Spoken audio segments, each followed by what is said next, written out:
Hey, this is Sean with the Atlanta Tennis Podcast, powered by GoTennis. Check out our calendar of Metro Atlanta tennis events at letsgotennis.com. And right now, we want to hear from you. We want to hear your story. So if you've got a great tennis story, go to letsgotennis.com/my story and enter your story. We will be entered to win our monthly giveaways, and we might share your tennis story on the podcast. Today, this is 10 Minutes of Tennis with world-renowned tennis coach Justin Yeo, Australian in Puerto Rico. Today we are doing 10 tennis tips in 10 minutes. I don't know if it's going to be a world record, Justin, but we're going to try. So I better stop talking because now we're down to about 9.5 minutes. So 10 tips in 10 minutes. Today's topic is the serve. So Justin, jumping right in. Tip number 1, walk before you run. Throw before you serve.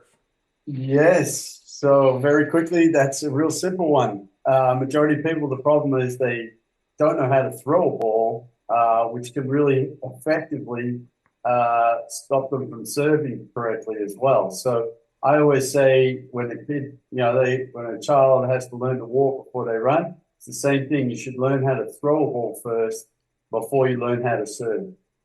Otherwise, you can get into major technique problem. So that's what you mean. Walk before you run is the concept. Throw before you serve is what you need to learn. I love it. Number 2, non-dominant hand. Yes, the non-dominant hand doesn't get utilized enough in the serve. When I'm talking about holding the racket at the start, when you're getting ready to serve, to address the serve. This tends to, grip tension-wise, which I'll come up later, gets quite tight because the non-dominant hand is focused enough in holding the ball and holding the racket. And that's just a tip to help you release and reduce grip tension. I thought you were going to go with a toss there, but I'm guessing that's another tip. Toss is a whole nother subject. That's another tip. I'm okay with that. Number 3, stance. Yeah, stance. A lot of people don't, they tend to lean forward, or they're bent over by the hips, or their posture is wrong.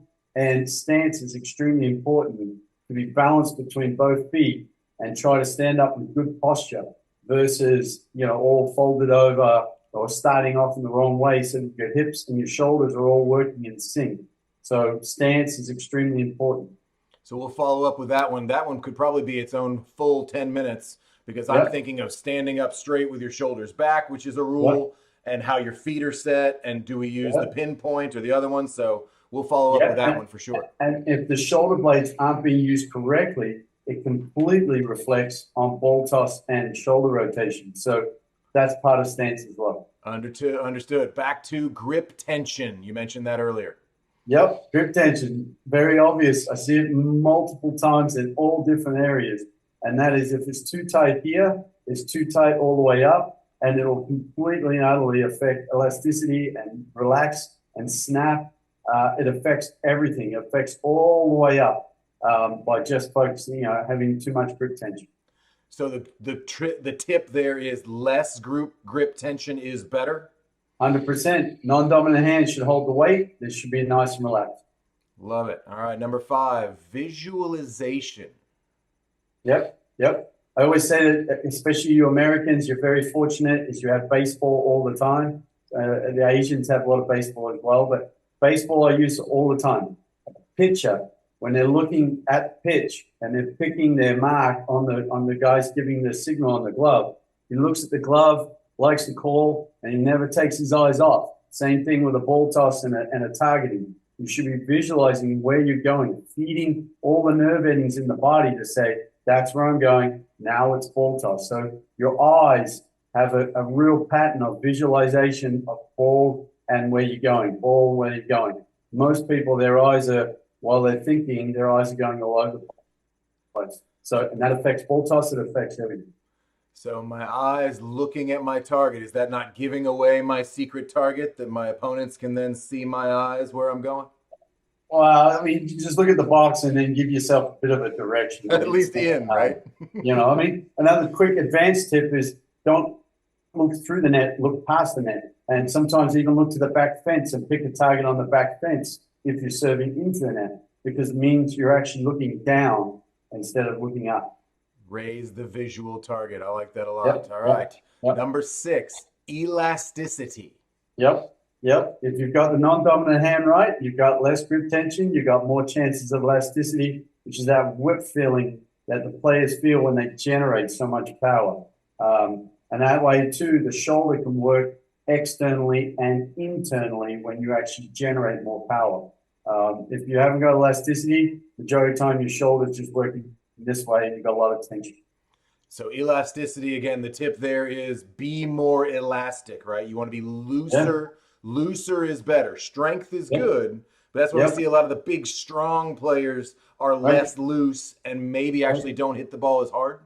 Yes, that's correct. Elasticity is where they're generating most of their power. Love it. All right. Number 7, palm down.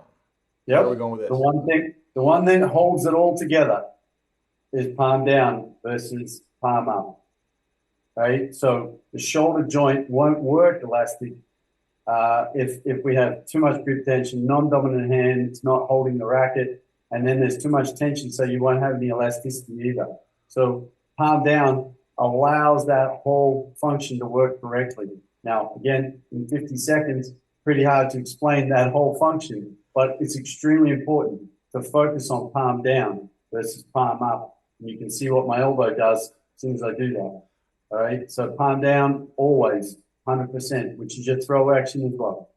And I think a lot of social players who've ever taken a tennis lesson on a serve know better than that. With the Yep. waiter we talk about, where you're holding the You're the tray, right? bartender. Not Yep. to open the hand. We've all heard Yep. that, right? Yep. Yep. All right, so palm down fixes that one. I love it. So, Yep. number 8, what throw style do you have? Is this Yes. different from learning to throw? This is more specific, right? Yeah, so I'll make that really, this is the fastest one I can give you on this story. I met a baseball recruiter on the plane, and he was explaining to me that there are 3 types of throwers. There's a sidearm, there's a short arm, and there's a long arm. And he uses, depending on the throw, what position they are in the field. So if you look at a pitcher, they have big, long throw action, right? If they're a center field, big, long throw action. Okay, if they're in the base spot, they're usually short arm, very direct, but can still throw base to base, really accurate. Then your sidearms are usually your shortstop. They can pick up on the run and throw short. Um, these guys here, about 5% in the world. There's not many, right? So when you find a good one, they try to recruit. But if you're this kind of thrower, good luck learning how to serve, is all I can tell you. All right. But if you are, you've got to try to figure out how to learn how to serve correctly with that throwing style. So it's really difficult. If you're a short arm base there, then you're definitely a short arm. So you should be trying to figure out a modified serving style versus a full arm serving style, because that's what's in your head ready to go. So to help you learn a better serve, find out what throw style you are. Which relates back to throw before you serve, which was tip number Great. 1, if anybody's paying attention.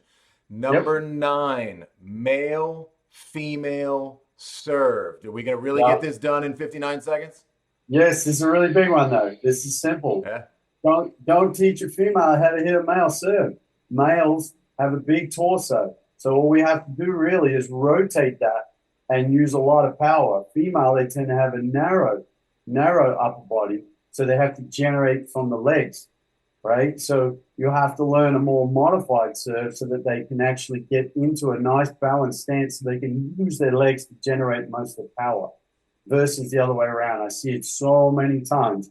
A female comes to me with a male serve and it's like, okay, we need to correct this first so you understand where your power is. Your power isn't in the upper body. They just don't have it. Their shoulders are narrower than their hips. So knowing the female anatomy is really important. Now, Serena, totally different ball game. She had shoulders like a man, like her upper body was that wide. But there's no lot that doesn't happen a lot. So understanding the 2 variations is very important when you're teaching. Okay. And number 10, fingers spread. Are we back to the grip? Yeah, grip. Yeah, if you keep it loose, it's good. But again, that's why I brought my racket. Yeah. We should see gaps between the knuckles, right? Some people a little further down, which is fine, but really you want the gaps between the knuckles, all right, which will help you utilize these 2 knuckles when you're hitting that whether it's a flat slice, whatever, but this helps with the snap and coming over. All right. So with the spread, this really helps these two knuckles generate for you and direct the ball for you as well. So that's basically what I mean by finger spread. It shouldn't be like a fist.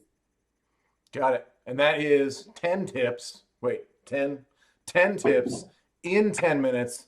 Justin, we got it done. I appreciate it. Thank you, sir. This has been 10 Minutes of Tennis with Justin Yeo. We'll see you next week with 10 more tips. Thank you. You're welcome. Phil, guys.